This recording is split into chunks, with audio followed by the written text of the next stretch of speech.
Alright, buenos dias, guys.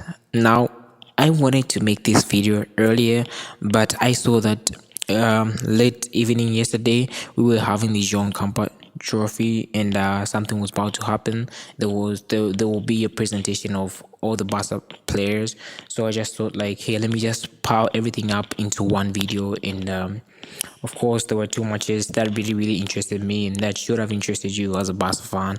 Atletico was playing newly promoted Malaga, and Barcelona was playing Al Halal from Egypt. So I just really wanted to wait before I made the whole video, so that cause the two videos kind of like are kind of like based off the same thing, not really the same thing, but the priorities are one and the same. So hence why I made this video today. I hope you're doing alright, by the way. So remember to like, subscribe, comment, and let's get right into it. So first and foremost, I don't even know where to start, right? So let me start by just talking about the presentation, the players' presentation that was made yesterday evening at the Spotify Camp Nou in Barcelona.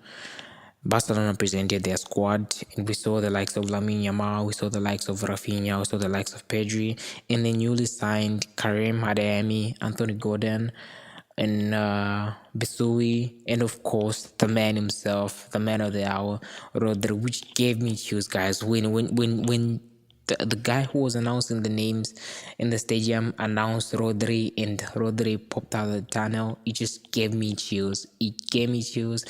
Everybody was excited. It felt so surreal, it felt so surreal. Didn't think that it will be possible one day. So really excited. I can't wait to see Rodri be back in action against Barcelona.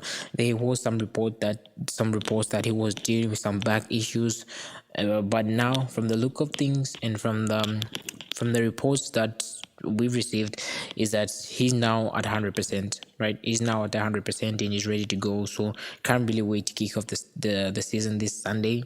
We play, of course, against Athletic Bilbao. So that's a video for another day. But now I don't really want to talk about the match itself, because the match, as much as is an important match, especially in the culture of Barcelona, the culture of Catalonia, the John Campa trophy is always really important. This is where Barcelona gets to present their players, and the leaders of the team get to speak. We saw Hansi Flick speak, talk about his loss last season, his loss when he lost his father, and the amount of overwhelming support that he received from the Barcelona family, which is Mesquite club. We are more than just a club. So Hansi Flick, we love you, we salute you. And we also saw the captain himself. For those of you who don't know, Rafinha was voted as the main captain of the Barcelona squad. With the departure of Araujo and Andre ter Stegen, Rafinha now becomes the main captain of the club. So currently we have Eric Garcia, we have Frankie de Jong, Pedri, and Rafinha as the captains of the club. I feel like the management or the Barcelona technical squad, the coaching staff really wanted to put Pedri in that role, because just Pedri fits the role. He fits the role being a captain, but again, he's just new to the squad. Barcelona's captaincy is mainly based on how long you've been at the club. So Rafinha, he just suits him. The role suits him, picture perfect. So Rafinha, massive congratulations. He gave the speech, of course, in Spanish. So for those of us who don't understand Spanish, we have to read the subtitle and everything. But one thing he said, it's the usual thing. We'll try to win every trophy as usual and everything. So yeah, won't really get into the speech like that. And then on the other side of the country in Madrid, Atletico de Madrid opened their season against newly promoted Malaga. Like, gosh, it's good to see Malaga. We haven't seen them in how many seasons now? 2 seasons straight. So it's really good to see Malaga. Atletico, of course, they won 2-0. Didn't really watch the match. But one thing was for sure. One thing was the highlight reel is that Julian Alvarez was not in the squad for Atletico de Madrid.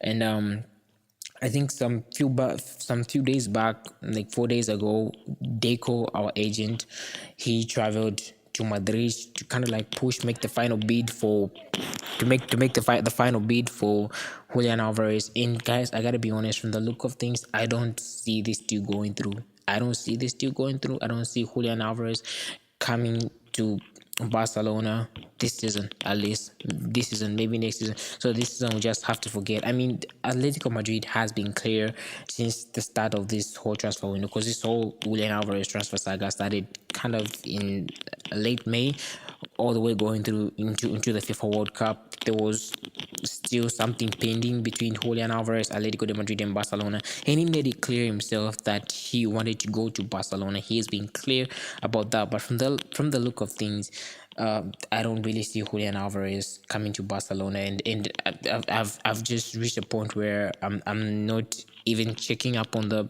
update. I mean, we still have some weeks to go till the transfer window closes, so we never know. But from the look of things, I feel it's 100% guaranteed that Julian Alvarez is not coming to Barcelona. Atletico Madrid are not willing to sell him.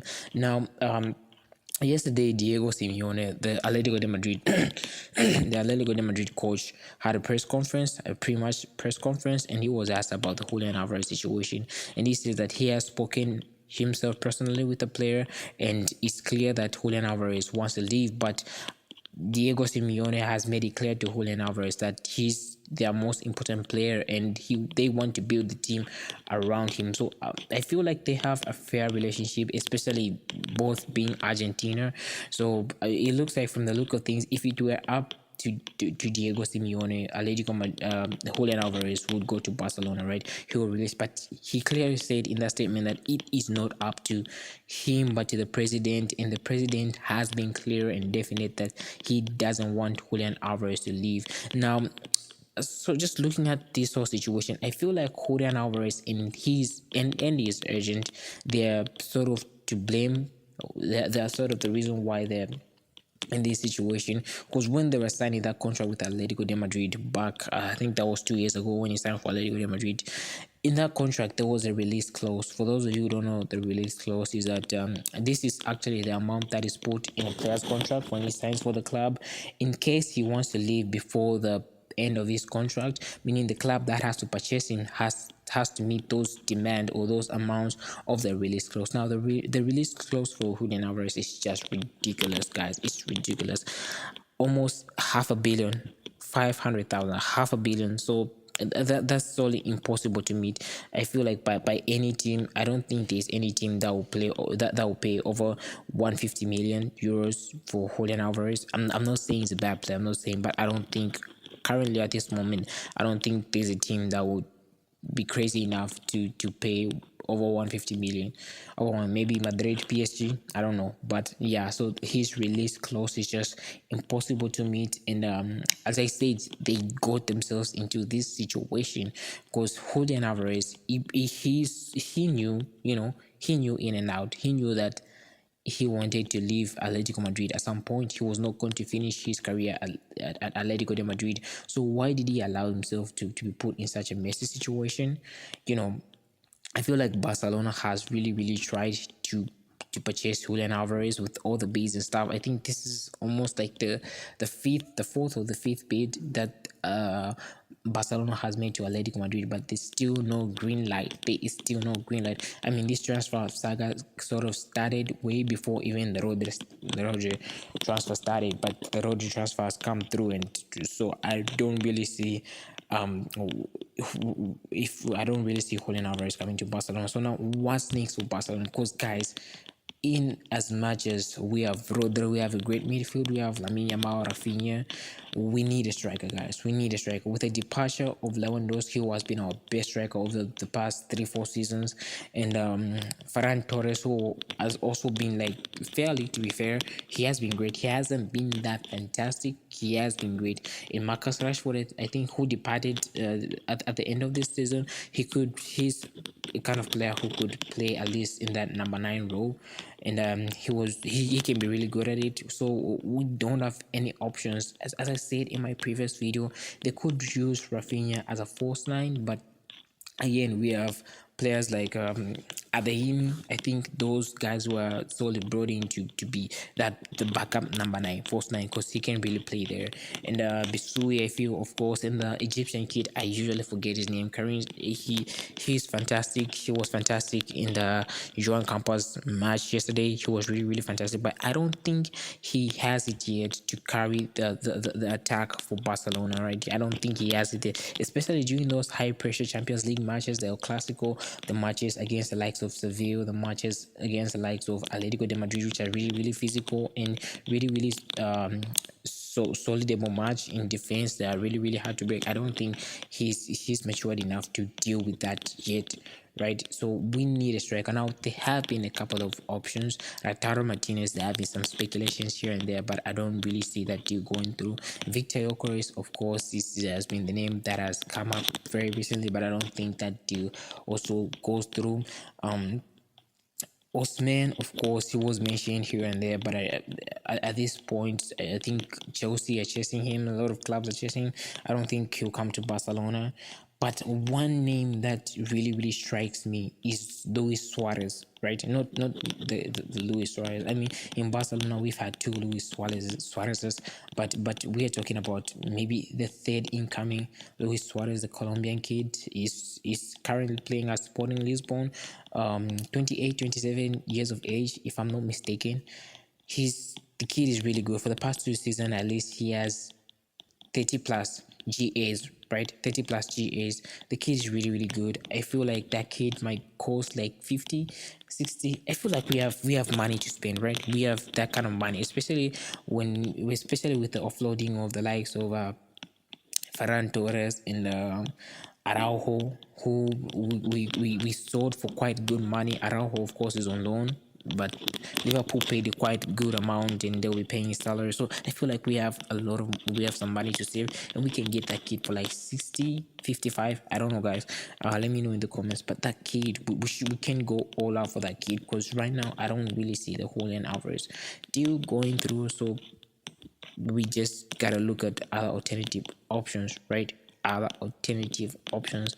I mean, I don't say it's completely done, but I don't really see that deal going through from the look of things, from the reports that you guys can be checking it all over. I don't see this deal going through. So yeah, that is the whole Alvarez situation. I feel like this is done and dusted, unless otherwise only a miracle can really save us from now.